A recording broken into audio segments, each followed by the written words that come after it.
वित्त मंत्री निर्मला सीतारमण ने आज 7वीं बार बजट पेश किया है, जिसमें पूरा फोकस शिक्षा, रोजगार, किसान, महिला और युवाओं पर रहा। इसके अलावा बजट में बिहार और आंध्र प्रदेश को लेकर किए गए ऐलान से विपक्षी दल खफा नजर आए। सबसे ज्यादा नाराजगी पंजाब के सांसदों ने दिखाई है, जिन्होंने प्रदर्शन भी किया।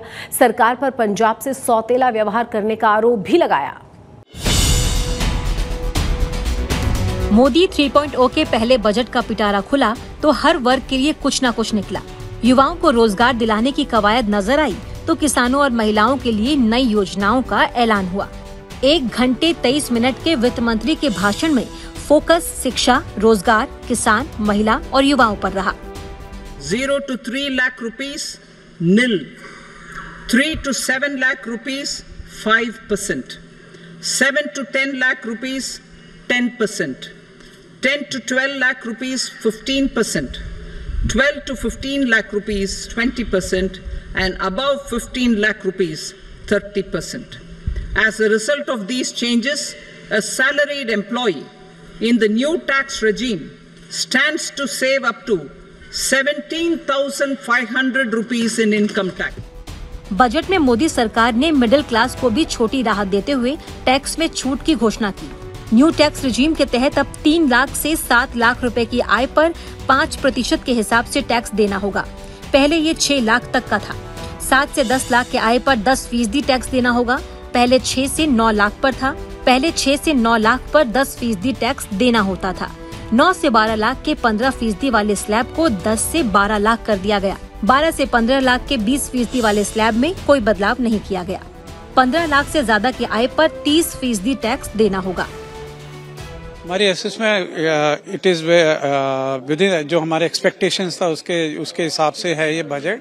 स्पेशली हम लोग एमएसएमई और यूथ स्किलिंग के बारे में कुछ एक्सपेक्ट कर रहे थे। गवर्नमेंट इसमें कुछ इनिशिएटिव लेगी। They have announced lot of measures to promote youth employment, skilling as well as MSME के लिए भी काफी कुछ किया। स्पेशली स्ट्रेस्ड एमएसएमई और एनसीएलटी केसेस के लिए भी गवर्नमेंट ने काफी इनिशिएटिव्स बनाए, which is a very positive and welcome step.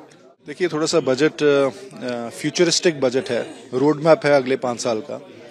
कहीं ना कहीं अगर मैं एग्रीकल्चर की बात करूं, एग्री सेक्टर में तो एक थोड़ा सा गैप ये रहा कि भी गवर्नमेंट एग्रीकल्चर को ना तो इंडस्ट्री के साथ जोड़ पाई, ना ही एनर्जी के साथ जोड़ पाई। तो एक स्टबल बर्निंग बड़ा इशू है। एनवायरनमेंट का भी इशू है, फार्मर्स के लिए भी इशू है। तो उसको एनर्जी के साथ भी नहीं जोड़ पाए, उसका कोई इंसेंटिव एनर्जी की तरफ अगर नहीं हुआ और ना ही उसको इंडस्ट्री की तरफ हुआ। आई थिंक ओवरऑल बजट जिदा पहला भी डिस्कस कर रहे थे कि भी डिफरेंट एस्पेक्ट्स ਨੂੰ कवर कर रहा है। इंडिविजुअल्स ਦੇ ਲਈ ਵੀ ਕਾਫੀ ਅਪਸਕਿਲਿੰਗ ਕਰਨ ਦੇ ਲਈ ਲੋਨਸ ਦਾ ਐਸਪੈਕਟ ਕੀਤੇ, ਇੰਟਰਨਸ਼ਿਪਸ ਦੇ ਲਈ, ਫਰਸਟ ਜੌਬਸ ਦੇ ਲਈ ਕਾਫੀ ਚੀਜ਼ਾਂ ਹੈਗੀਆਂ ਜਿਹੜੀਆਂ ਕਿ ਇੰਡੀਵਿਜੂਅਲਸ ਨੂੰ ਬੈਨੀਫਿਟ ਕਰਨਗੀਆਂ। ਗਵਰਨਮੈਂਟ ਦਾ ਵੀ ਇੰਟਰਸਟ ਹੈਗਾ ਕਿ ਵੀ ਜਿਹੜਾ ਪੁਰਾਣੀ ਵਾਲੀ ਟੈਕਸ ਰਜੀਮ ਸੀ ਉਹ ਤੋਂ ਨਿਕਲ ਕੇ ਨਵੀਂ ਵਾਲੀ ਟੈਕਸ ਰਜੀਮ ਚ ਆ ਜਾਣ। ਉਹਦੇ ਉੱਪਰ ਕੁਝ ਉਹਨਾਂ ਨੇ ਸਰਟਨ ਇਨਸੈਂਟੀਵਾਈਜ਼ ਕੀਤਾ ਹੈਗਾ। ਸੋ ਇੰਡੀਵਿਜੂਅਲੀ ਜੇ ਤੁਸੀਂ ਦੇਖਿਆ ਜਾਓ ਤਾਂ ਉਹਨਾਂ ਨੇ ਛੋਟਾ ਮੋਟਾ ਕੁਝ ਇੱਕ ਬਿਲਡਿੰਗ ਬਲੌਕਸ ਬਣਾਏ ਨੇ ਤਾਂ ਕਿ ਲੋਕੀ अगले 2 साल 5 साल ਦੇ ਲਈ इस अपॉर्चुनिटीज ਨੂੰ इनकैश कर सकन, अपने आप ਨੂੰ अपस्किल कर सकन। इस बार के बजट में क्या सस्ता क्या महंगा हुआ ये भी जान लीजिए, क्योंकि इसका असर भी आम आदमी पर पड़ा है। सोना चांदी, इम्पोर्टेड ज्वेलरी, प्लेटिनम, कैंसर की दवाएं, मोबाइल चार्जर, सी फूड, चमड़े से बनी वस्तुएं, chemical, petrochemical, PVC flex banner सस्ते हुए हैं। ओवरऑल बजट नॉर्मल बजट कहेंगे, पॉपुलस बजट नहीं कहेंगे इसको। वैसे इन्होंने सारे सेक्टर्स को टच कर लिया है, बट अगर हम चंडीगढ़ की अपेक्षा करें तो चंडीगढ़ पंजाब के लिए कुछ नहीं है। पंजाब के लिए काफ़ी कुछ एक्सपेक्ट कर रहे थे हम लोग, बीइंग अ बॉर्डर एरिया। इन्होंने एमएसएमई के लिए काफ़ी एम्फेसिस दिया है, स्किलिंग के ऊपर काफ़ी डेवलपमेंट के ऊपर बात की है, एम्प्लॉयमेंट के ऊपर काफ़ी बात की है, स्किल डेवलपमेंट के ऊपर काफ़ी ज़्यादा बजट ओवरऑल किया गया है। अगर हम नॉर्मल कस्टम ड्यूटी वगैरह की बात करें, टैक्सेस की बात करें, तो उसमें कस्टम ड्यूटी कुछ रिड्यूस करने की बात की है, लेकिन साथ साथ जहाँ पे हम शेयर मार्केट की बात करें या प्रॉपर्टी की बात करें तो कैपिटल टैक्स इन्होंने इंक्रीज कर दिया है। जी, पहले तो बधाई के बजट अनाउंस हुआ है एंड ये बहुत अच्छा है कि स्किल डेवलपमेंट पे काफ़ी ज़्यादा महत्व दिया गया है, टूरिज़्म पे काफ़ी महत्व दिया गया है। बट पंजाब स्पेसिफिक कुछ खास निकल के फ़िलहाल तक नहीं आया है। हालांकि एग्रीकल्चर को काफ़ी कुछ overall all across the country there has been an upliftment. We do look forward to FAME 3। FAME 3 की हमारे को काफ़ी ज़्यादा उम्मीद थी कि कुछ निकल के आएगा, ताकि इलेक्ट्रिक व्हीकल जो इंडस्ट्री है हमारी उसको थोड़ा और बढ़ावा हो। और जैसे पोल्यूशन को हम देख रहे हैं बढ़ता जा रहा है, which is leading cause of a lot of medical issues as well, but electrical के लिए बहुत कुछ हमें निकल के नहीं आया है। So let's hope for that. हालांकि लिथियम के लिए और बाकी मिनरल्स के लिए जो कि बहुत इम्पॉर्टेंट है मैन्युफैक्चरिंग की, तो ऑफ कोर्स सप्लाई चेन पे हमें लगता है कि कुछ पॉजिटिव निकल के आएगा। बजट वैसे तो काफ़ी प्रमोटिंग है जी, फॉर पॉपुलिस्ट बजट है आम जनता के लिए। एग्रीकल्चरल सेक्टर में काफ़ी अच्छी अलॉटमेंट ऑफ फंड्स हुई है। स्किल डेवलपमेंट के ऊपर काफ़ी फोकस किया गया है। सो आई थिंक हमें तो ठीक लगा है जी बजट तो। बट एज फार एज हम इंडस्ट्री से आते हैं तो हमें इंडस्ट्री की एक्सपेक्टेशन ज़्यादा थी कि कोई स्पेशल पैकेज या कुछ आएगा, तो ऐसा कुछ नहीं है। बिकॉज हिली स्टेट है तो सारा रॉ मटेरियल बाहर से आता है और फिनिश गुड्स भी बाहर जाता है। बजट की आलोचना विपक्षी सियासत की रवायत रही है, लेकिन इस बार विपक्ष को आंध्र प्रदेश और बिहार की खास मदद पसंद नहीं आ रही। यही वजह है कि बजट के दौरान पंजाब के सांसद संसद के बाहर नारेबाजी करते हुए दिखाई दिए और सरकार पर पंजाब के प्रति सौतेला व्यवहार करने का आरोप लगाया। Well, there is an English proverb which says that the tail wags the dog. That is the political message of this budget. देखिए, अगर हम पंजाब के पॉइंट ऑफ व्यू से बात करें, जिस स्टेट ने इस देश को आत्मनिर्भर करने का काम किया, जिस देश ने आज़ाद करवाने में जिस स्टेट ने सबसे ज़्यादा कंट्रीब्यूशन रहा, और उसके बाद भी आज तक मुझे लगता है कि पूरे पंजाब में कोई ऐसा गांव नहीं होगा जिस गांव के जवान ने इस देश के लिए शहीदी ना दी हो, और उस स्टेट का जिक्र तक ना करना। और पूरे आप बजट में देखेंगे बिहार और आंध्रा, हमारी कोई उन स्टेट से कोई दुश्मनी नहीं है, अब दीजिए उन्हें, पर ये मजबूरी में पेश किया बजट है मोदी सरकार का, और सिर्फ सरकार बचाने के लिए, सत्ता बचाने के लिए उन स्टेट्स का ही ध्यान रखा गया। तो ये हो गया कि खोदने के पहाड़ निकले चूहे भी नहीं, और पंजाब, राजस्थान, जम्मू कश्मीर, हरियाणा नाम तक नहीं लिया, कुछ नहीं मिला इनको।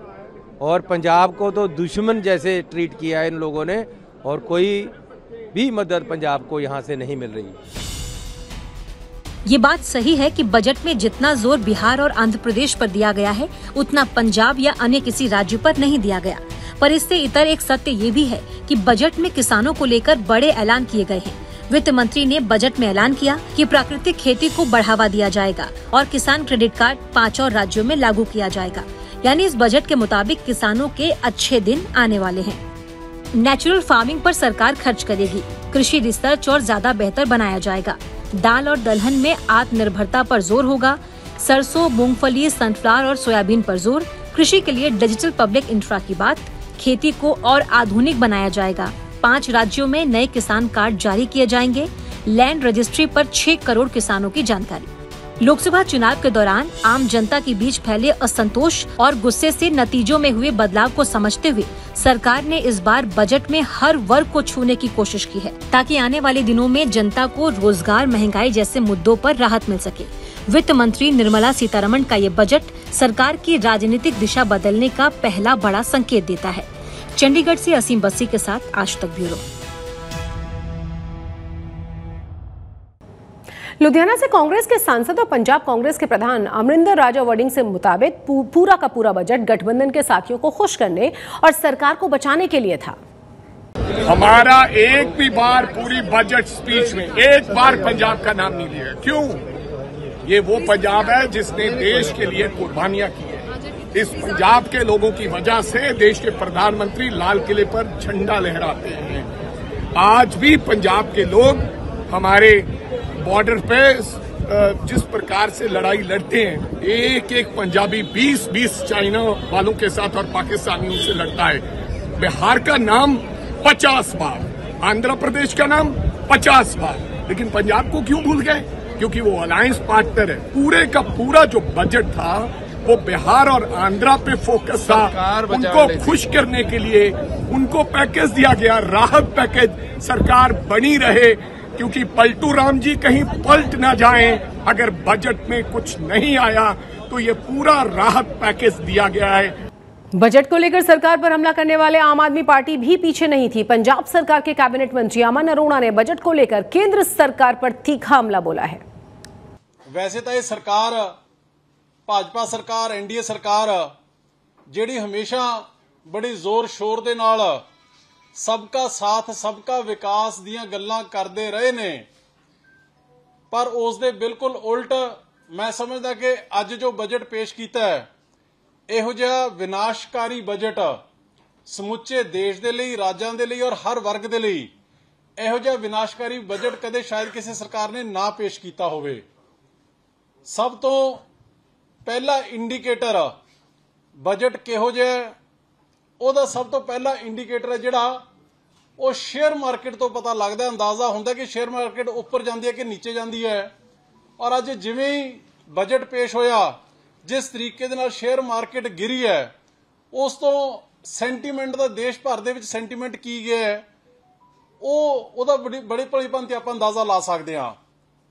अज इस बजट दे विच मैं समझदा कि क्योंकि ये बीजेपी सरकार मोदी साहब 400 पार दियां गल्लां करदे सीगे ते एक लंगड़ी लूली जी सरकार देश दे लोकां ने बनाई और उसे सरकार नूं बचाउण वाला बजट यह मैनूं नजर आया है। देश दा बजट नहीं नजर आया हैगा। प्रधानमंत्री साहब ने आपदी कुर्सी किवें बचाउणी है, सिर्फ और सिर्फ इस बजट दे विच ਉਹ ਪ੍ਰਮੁੱਖਤਾ ਤੇ ਪ੍ਰਤੱਖਤਾ ਦੇ ਨਾਲ ਉਹ ਸਾਹਮਣੇ ਆਇਆ ਦੇਸ਼ ਦੇ ਕਿਸੇ ਵਰਗ ਦੇ ਲਈ ਮੈਨੂੰ ਇਸ ਬਜਟ ਦੇ ਕੁਝ भी नजर नहीं आया हैगा। बजट पर विपक्षी दलों के नेताओं की क्या राय है ये आपने देख ही लिया। अब आपको दिखाते हैं पंजाब के अलग अलग शहरों में पब्लिक और बिजनेस इंडस्ट्री से जुड़े हुए लोग मोदी सरकार के इस बजट को लेकर क्या सोचते हैं।